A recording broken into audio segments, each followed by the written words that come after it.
ನಿಮ್ಮ ಪರೀಕ್ಷೆಯಲ್ಲಿ ಲೆಟರ್ ರೈಟಿಂಗಿಗೆ ಸಂಬಂಧಪಟ್ಟಂತೆ ಇಂಗ್ಲಿಷ್ ಪತ್ರಿಕೆಯಲ್ಲಿ 5 ಅಂಕದ ಒಂದು ಪ್ರಶ್ನೆಯನ್ನ ಕೇಳ್ತಾರೆ. ಯಾರಿಗೆಲ್ಲ ಇಂಗ್ಲಿಷ್ ಅಂತಕ್ಕಂಥದ್ದು ಡಿಫಿಕಲ್ಟ್ ಅನ್ಸುತ್ತೋ ಯಾರು ಕೂಡ ಈ ವಿಡಿಯೋ ಸ್ಕಿಪ್ ಮಾಡಬೇಡಿ. ಯಾಕೆಂದ್ರೆ ಈ ಒಂದು ಲೆಟರ್ ರೈಟಿಂಗಿನ ಕ್ವಶನ್ ಏನಿದೆನೋ ಎಲ್ಲರೂ ಕೂಡ ಇದಕ್ಕೆ 5 ಅಂಕಗಳನ್ನು ನೀವು ಸುಲಭವಾಗಿ ಗಳಿಸಬಹುದು. ಇಲ್ಲಿ ಹೇಳಿಕೊಟ್ಟಿರ್ತಕ್ಕಂತಹ ಏನೆಲ್ಲ ಪಾಯಿಂಟ್ಸ್ ಇದಾವೆ ಅವುಗಳನ್ನು ಸರಿಯಾಗಿ ಯೂಸ್ ಮಾಡ್ಕೊಳ್ಳಿ. ಲೆಟರ್ ರೈಟಿಂಗಿಗೆ ತುಂಬಾನೇ ಸುಲಭವಾಗಿರ್ತಕ್ಕಂತಹ ಸೆಂಟೆನ್ಸ್ಗಳನ್ನು ನಾನು ನಿಮಗೆ ಕೊಡ್ತಾ ಇದ್ದೇನೆ.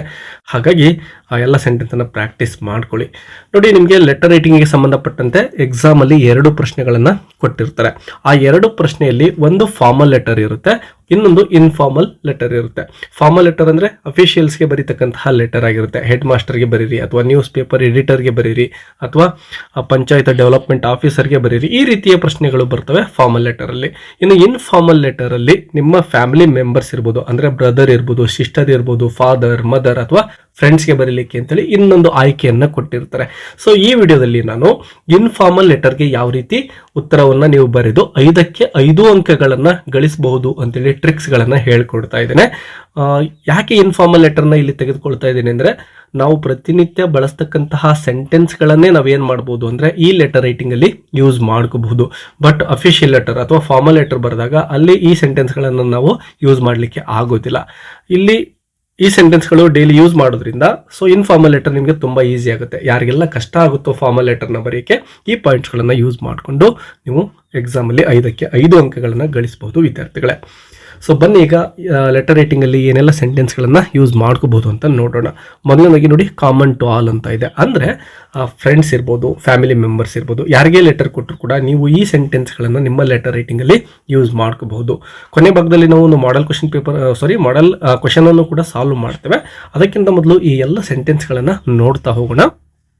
ಈಗ ನೋಡಿ, ಯಾರಿಗೆ ಕೊಡಲಿ, ಫ್ರೆಂಡ್ಸ್ ಇರಲಿ ಅಥವಾ ಫ್ಯಾಮಿಲಿ ಮೆಂಬರ್ಸ್ ಇರಲಿ, ನಾವು ಹೌ ಆರ್ ಯು ಅಂತಕ್ಕಂತಹ ಸೆಂಟೆನ್ಸ್ ಅನ್ನ ಯೂಸ್ ಮಾಡ್ಕೋಬಹುದು. ಅದೇ ರೀತಿ ಐ ಆಮ್ ಫೈನ್ ಹಿಯರ್, ನಾನು ಚೆನ್ನಾಗಿದ್ದೇನೆ, ಅದನ್ನ ಯೂಸ್ ಮಾಡ್ಕೋಬಹುದು. I hope you are fine, ನೀನು ಕೂಡ ಚೆನ್ನಾಗಿದೆಯಾ. ಐ ಆಮ್ ಸ್ಟಡಿಯಿಂಗ್ ವೆಲ್, ನಾನು ಚೆನ್ನಾಗಿ ಓದ್ತಾ ಇದ್ದೇನೆ. I got A grades in exam, ಯಾವುದೋ ಒಂದು ಎಕ್ಸಾಮನ್ನು ನೀವು ಬರೆದಿರ್ತೀರ ಸ್ಕೂಲಲ್ಲಿ. ಸೊ ನೀವೇನು ಮಾಡ್ಬೋದು, I got A grades in exam ಅಂತ ಒಂದು ಸೆಂಟೆನ್ಸನ್ನು ಯೂಸ್ ಮಾಡ್ಕೊಳ್ಳಿ.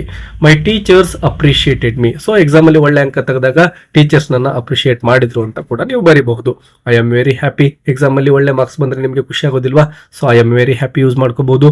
I am writing this letter to you because, ವಿದ್ಯಾರ್ಥಿಗಳೇ ಈ ಪಾಯಿಂಟ್ ಇದೆ ಅಲ್ವಾ, ತುಂಬಾನೇ ಇಂಪಾರ್ಟೆಂಟ್ ಇದು. ಯಾಕೆಂದ್ರೆ ಆ ರೀಸನ್ ಏನೇ ಕೊಟ್ಟಿರಲಿ ಅವರು ಆ ಒಂದು ಕ್ವೆಶ್ಚನ್ ಪೇಪರಲ್ಲಿ, ನೀವು ಈ ಸೆಂಟೆನ್ಸ್ ಅನ್ನ ಯೂಸ್ ಮಾಡ್ಕೊಳ್ಳಿ. I am writing this letter to you because ಅಂತ ಬರೆದು ಇಲ್ಲಿ ಏನ್ ಮಾಡ್ತೀರಾ ಅಂದ್ರೆ ಆ ಕೊಟ್ಟಿರ್ತಕ್ಕಂತಹ ರೀಸನ್ ಅನ್ನ ಇಲ್ಲಿ ಬರೀತೀರಾ. ಫಾರ್ ಎಕ್ಸಾಂಪಲ್, ನಿಮ್ಮ ಫ್ರೆಂಡ್ ಅನ್ನ ಬರ್ತ್ಡೇ ಪಾರ್ಟಿಗೆ ಇನ್ವೈಟ್ ಮಾಡಿ ಅಂತ ಕೊಟ್ಟಿರ್ತಾರೆ ಅನ್ಕೊಳ್ಳೋಣ. So I am writing this letter to you because to invite my birthday party ಅಂತ ನೀವು ಬರಿಬಹುದು. ಒಂದ್ ವೇಳೆ to tell about republic day function in your school ಅಂತ ಕೊಟ್ಟಿದ್ರು ಅನ್ಕೊಳ್ಳಿ. I am writing this letter to you because to tell about school annual day, independence day, republic day, ಅವ್ರು ಏನು ಕೊಟ್ಟಿರ್ತಾರೋ ಆ ಸೆಂಟೆನ್ಸ್ ಅನ್ನ ನೀವು ಇಲ್ಲೇನು ಮಾಡಬಹುದು, ಬರೆಯಬಹುದು. ಇನ್ನು ಲೆಟರ್ನ ಕೊನೆಯ ಭಾಗದಲ್ಲಿ ಇಲ್ಲಿರೋ 3 ಸೆಂಟೆನ್ಸ್ಗಳನ್ನು, ಯಾವುದೇ ಲೆಟರ್ ಕೊಟ್ಟಿರಲಿ ಅವರು ಇನ್ಫಾರ್ಮಲ್ ಲೆಟರ್ಗೆ ಸಂಬಂಧಪಟ್ಟಂತೆ ಈ 3 ಸೆಂಟೆನ್ಸ್ ಅನ್ನ ಕೊನೆಯ ಭಾಗದಲ್ಲಿ ನೀವು ಬರೀಲೇಬೇಕು. I am waiting for your reply, ಅಂದ್ರೆ ನಿನ್ನ ಪತ್ರಕ್ಕೋಸ್ಕರ ನಾನು ಕಾಯ್ತಾ ಇರ್ತೇನೆ. Please take care of your health, ಆರೋಗ್ಯ ಚೆನ್ನಾಗಿ ನೋಡ್ಕೋ. Convey my love to all. So ಈ ಸೆಂಟೆನ್ಸ್ಗಳನ್ನು ಖಂಡಿತವಾಗ್ಲೂ ಯಾರು ಮಿಸ್ ಮಾಡಬೇಡಿ, ಕೊನೆ ಭಾಗದಲ್ಲಿ ಬರೀರಿ. ಇನ್ನು ಫ್ಯಾಮಿಲಿ ಮೆಂಬರ್ಸ್ಗೆ ಕೇಳಿದಾಗ ಇನ್ನೊಂದಿಷ್ಟು ಸೆಂಟೆನ್ಸ್ಗಳನ್ನು ಇಲ್ಲಿ ಕೊಡ್ತಾ ಇದ್ದೇನೆ. I miss you and mom a lot, ಫಾದರ್ಗೆ ಕೊಟ್ಟರೆ ಈ ರೀತಿ ಬಳಸ್ಬೋದು. ಒಂದು ವೇಳೆ ಮದರ್ಗೆ ಬರೀ ಅಂದರೆ I miss you and father a lot, I miss grandmother, ಈ ರೀತಿ ಬರೀಬಹುದು. How is grandma, please visit me next week ಬಂದು ಭೇಟಿ ಆಗು. I hope to meet you ಸೆಂಟೆನ್ಸನ್ನು ಯೂಸ್ ಮಾಡ್ಕೋಬಹುದು.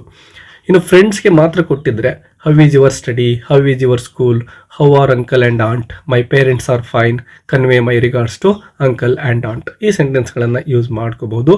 ಇನ್ನೂ ಹೆಚ್ಚಿನ ಸೆಂಟೆನ್ಸ್ಗಳನ್ನು ಇಲ್ಲಿ ಪ್ರಾಕ್ಟೀಸ್ ಮಾಡ್ಕೊಳ್ಳಿ.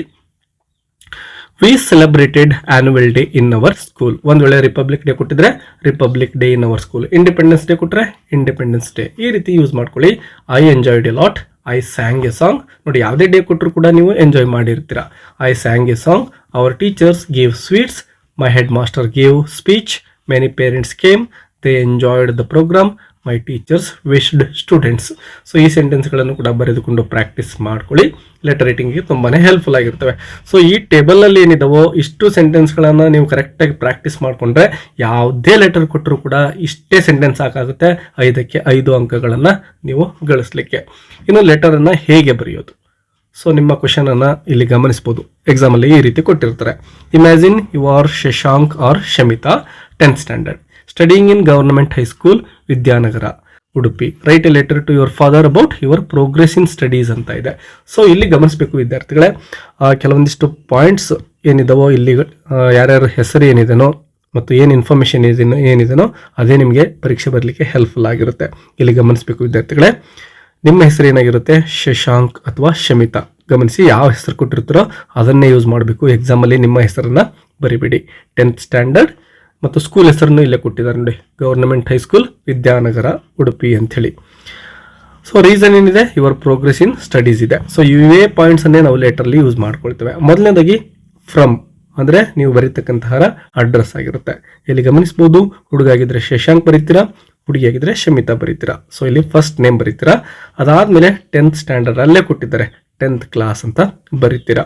ಮತ್ತು ನಿಮ್ಮ ಶಾಲೆ ಹೆಸರನ್ನ ಗಮನಿಸಬೇಕು. ಇಲ್ಲಿನೇ ಗವರ್ನಮೆಂಟ್ ಹೈಸ್ಕೂಲ್ ವಿದ್ಯಾನಗರ ಇದೆ ಅಲ್ವಾ, ಅದನ್ನೇ ಇಲ್ಲಿ ಬರೀತಾ ಇದ್ದಾರೆ, ಗವರ್ನಮೆಂಟ್ ಹೈಸ್ಕೂಲ್ ವಿದ್ಯಾನಗರ. ಇನ್ನು ಆ ಒಂದು ಊರ ಹೆಸರು ಉಡುಪಿ ಅಂತ ಬರಿತಾ ಇದ್ದೀರಾ. ಸೊ ಇದೇ ಅಡ್ರೆಸ್ಸನ್ನೇ ಫ್ರಮ್ ಅಡ್ರೆಸ್ಗೆ ಬರಿತಾ ಇದ್ದೀರಾ. ಇನ್ನು ನೆಕ್ಸ್ಟ್ ಒಂದು ಲೈನನ್ನು ಬಿಟ್ಟು ಡೇಟನ್ನು ಹಾಕಿ. ಯಾವ ಡೇಟ್ ಹಾಕಬೇಕು ಅಂತ ಕನ್ಫ್ಯೂಸ್ ಆಗಿಬಿಡಿ. ನೀವು ಲೆಟರ್ ಬರಿತಾ ಇದ್ದೀರಲ್ವ, ಅಂದರೆ ಎಕ್ಸಾಮ್ ಬರಿತಾ ಇದ್ದೀರಲ್ವ, ಅದೇ ಡೇಟನ್ನು ಇಲ್ಲಿ ಹಾಕ್ರಿ. ಇನ್ನು ಡಿಯರ್ ಫಾದರ್, ಇಲ್ಲಿ ಫಾದರ್ಗೆ ಬರೀರಿ ಅಂತ ಹೇಳಿರೋದ್ರಿಂದ ಏನು ಮಾಡ್ತಾ ಇದ್ದೇವೆ? ಇಲ್ಲಿ ನೋಡಿ ಫಾದರ್ ಕೊಟ್ಟಿದ್ದಾರೆ, ಹಾಗಾಗಿ ನಾವು ಇಲ್ಲಿ ಡಿಯರ್ ಫಾದರ್ ಅಂತ ಯೂಸ್ ಮಾಡ್ಕೊಳ್ತಾ ಇದ್ದೇವೆ. ಒಂದು ವೇಳೆ ಫ್ರೆಂಡ್ ಕೊಟ್ಟಿದ್ರೆ ಡಿಯರ್ ಫ್ರೆಂಡ್ ಅಂತ ಯೂಸ್ ಮಾಡ್ಕೋಬಹುದು. ಸಿಸ್ಟರ್ಗೆ ಕೊಟ್ಟರೆ ಡಿಯರ್ ಸಿಸ್ಟರ್ ಅಂತ ಇಲ್ಲಿ ಯೂಸ್ ಮಾಡ್ಕೋಬಹುದು. ಸೊ ಇದೇ ಪ್ಯಾಟರ್ನಲ್ಲೇ ನೀವೇನು ಮಾಡಬೇಕು? ಬರೀಬೇಕಾಗುತ್ತೆ. ಇನ್ನು ಸೆಂಟೆನ್ಸ್ಗಳು ನೋಡಿ, ಇಲ್ಲಿರೋ ಸೆಂಟೆನ್ಸ್ಗಳೇನಿದಾವೋ ನಾವು ಇಲ್ಲಿ ಟೇಬಲಿಂದಾನೇ ತೆಗೆದುಕೊಂಡಿದ್ದೇವೆ. ಯಾವ್ಯಾವು ಫಾದರ್ಗೆ ಸಂಬಂಧಪಟ್ಟಂತೆ ಯೂಸ್ ಆಗ್ತವೋ ಅವುಗಳನ್ನು. ಮತ್ತು ರೀಸನ್ ನೋಡಿ, ಪ್ರೋಗ್ರೆಸ್ ಇನ್ ಸ್ಟಡೀಸ್ ಅಂತ ಇದೆ, ಅಂದರೆ ಓದು ಹೇಗಿದೆ ನಿಮ್ಮದು ಅಂತ ಬರಿತಾ ಇದ್ದೀರಾ. ಮೊದಲೇ ನೋಡಿ ಹೌ ಆರ್ ಯು ಬಳಸ್ತಾ ಇದ್ದೀರಾ ನೋಡಿ, ಇದೇ ಸೆಂಟೆನ್ಸನ್ನು ಇಲ್ಲಿ ತೆಗೆದುಕೊಂಡಿದ್ದೇನೆ, ಹೌ ಆರ್ ಯು ಅಂತೇಳಿ. ಸೊ ಎಲ್ಲ ಸೆಂಟೆನ್ಸು ಟೇಬಲಿಂದಾನೇ ಬಂದಿರ್ತವೆ. I am fine here, I hope you are fine, I am studying well, I miss you and mom a lot, I am writing this letter to you because. ನೋಡಿ ಈ sentence ಬಹಳನೇ ಮುಖ್ಯ. I am writing this letter to you because reason ಏನಿದೆ ಅದನ್ನು ಬರಿತಾ ಇದ್ದಾವೆ. I want to tell you about my progress in studies. ನೋಡಿ ಇಲ್ಲೇ ಇರೋ ಸೆಂಟೆನ್ಸ್ ಇದು. ಟೆಲ್ ಯು ಅಬೌಟ್ ಯುವರ್ ಇದೆ, ಯುವರ್ ಇರೋದನ್ನ ಮೈ ಅಂತ ಚೇಂಜ್ ಮಾಡಿಕೊಂಡು ಪ್ರೋಗ್ರೆಸ್ ಇನ್ ಸ್ಟಡೀಸ್ ಅಂತ ಅದೇ ಸೆಂಟೆನ್ಸನ್ನು ಇಲ್ಲಿ ಯೂಸ್ ಮಾಡ್ಕೊಳ್ತಾ ಇದ್ದೀರಾ. I have scored good marks. ನೋಡಿ ಒಳ್ಳೆ ಅಂಕಗಳನ್ನು ತೆಗೆದುಕೊಂಡಿದ್ದೇನೆ ಇನ್ನು preparatory exam. I got A grades, my teachers appreciated me, I am very happy. ನೋಡಿ ಇಲ್ಲಿರೋ ಸೆಂಟೆನ್ಸ್ಗಳನ್ನು ನಾವು ತೆಗೆದುಕೊಂಡಿದ್ದೇವೆ, ಇಲ್ಲಿದ್ದು ಅಲ್ವಾ, ಇವೇ ಸೆಂಟೆನ್ಸನ್ನೇ. ಇನ್ನು ಕೊನೆಯ ಭಾಗದಲ್ಲಿ ಇಲ್ಲೇನು 3 ಸೆಂಟೆನ್ಸ್ ಇದ್ವಲ್ವಾ, ಇವುಗಳನ್ನೇ ತೆಗೆದುಕೊಂಡು ಬರೀತಾ ಇದ್ದೇವೆ. I hope you are also happy, please visit me next week, please take care of your health, convey my love to all. ಈ ರೀತಿ ಕೆಲವೊಂದಿಷ್ಟು ಸೆಂಟೆನ್ಸ್ಗಳನ್ನು ನೀವು ಇಲ್ಲಿ ಬಳಸಬಹುದು. ಇನ್ನು ಕೊನೆಗೆ ಯುವರ್ಸ್ ಲವಿಂಗ್ಲಿ, ಯಾರಿಗೆ ಕೊಟ್ಟಿರಲಿ, ಫಾದರ್ಗೆ ಕೊಟ್ಟಿರಲಿ, ಫ್ರೆಂಡ್ಗೆ ಕೊಟ್ಟಿರಲಿ, ಯುವರ್ಸ್ ಲವಿಂಗ್ಲಿ ಅಂತ ಬರೆದು ನಿಮ್ಮ ಸಿಗ್ನೇಚರನ್ನು ಇಲ್ಲಿ ಮಾಡ್ತೀರಾ. ಇನ್ನು ಕೊನೆಯ ಭಾಗದಲ್ಲಿ ಟು ಅಡ್ರೆಸ್, ಇದೇ ಅಡ್ರೆಸ್ಸನ್ನೇ ಯೂಸ್ ಮಾಡ್ಕೊಂಬಿಡಿ, ಕನ್ಫ್ಯೂಸ್ ಆಗಿ ಏನೇನೋ ಬರಿಬೇಡಿ. ಟು XYZ ಯಾವುದೋ ಒಂದು ಅಡ್ರೆಸ್ ಬರಿತೀರಾ, ಒಂದೇ ಅಡ್ರೆಸ್ಸನ್ನು ನೆನಪಿಟ್ಕೊಂಡ್ಬಿಡಿ, ತುಂಬ ಸುಲಭವಾಗಿ ನೀವು ಕೊನೆಗೆ ಭಾಗದಲ್ಲಿ ಬರೀಬಹುದು. ಕೆಲವೊಂದಿಷ್ಟು ಸಂದರ್ಭದಲ್ಲಿ ಟು ಅಡ್ರೆಸ್ಸನ್ನು ನಿಮ್ಮ ಸ್ಕೂಲಲ್ಲಿ ಹೇಳ್ಕೊಡದೇ ಇರಬಹುದು, ಬಟ್ ಟು ಅಡ್ರೆಸ್ಸನ್ನು ಕೂಡ ಮೆನ್ಷನ್ ಮಾಡಿಬಿಡಿ, ಲೆಟರ್ ತುಂಬಾ ನೀಟಾಗಿ ಕಾಣಿಸುತ್ತೆ ವಿದ್ಯಾರ್ಥಿಗಳೇ. ಸೊ ಈ ರೀತಿ ನೀವು ಲೆಟರ್ ರೈಟಿಂಗನ್ನು ಬರೆದು 5ಕ್ಕೆ 5 ಅಂಕಗಳನ್ನು ಗಳಿಸಬಹುದು. ಗ್ರಾಮರಲ್ಲಿ ಬೇರೆ ಯಾವುದಾದ್ರೂ ಟಾಪಿಕ್ ನಿಮಗೆ ಡಿಫಿಕಲ್ಟ್ ಅನಿಸಿದರೆ ಅದನ್ನು ಈಸಿಯಾಗಿ ನಾನು ಸಾಲ್ವ್ ಮಾಡಿಕೊಡ್ತೇನೆ. ಅದು ಯಾವ ಟಾಪಿಕ್ ಅಂತೇಳಿ ಕಮೆಂಟ್ ಮೂಲಕ ತಿಳಿಸಿ ವಿದ್ಯಾರ್ಥಿಗಳೇ. ವಿಡಿಯೋಗೆ ಲೈಕ್ ಕೊಡೋದನ್ನು ಮರಿಬೇಡಿ, ನಿಮ್ಮ ಫ್ರೆಂಡ್ಸ್ ಜೊತೆ ಕೂಡ ಶೇರ್ ಮಾಡ್ಕೊಳ್ಳಿ. ಮತ್ತೆ ಸಿಗೋಣ. Take care and all the best for your examination.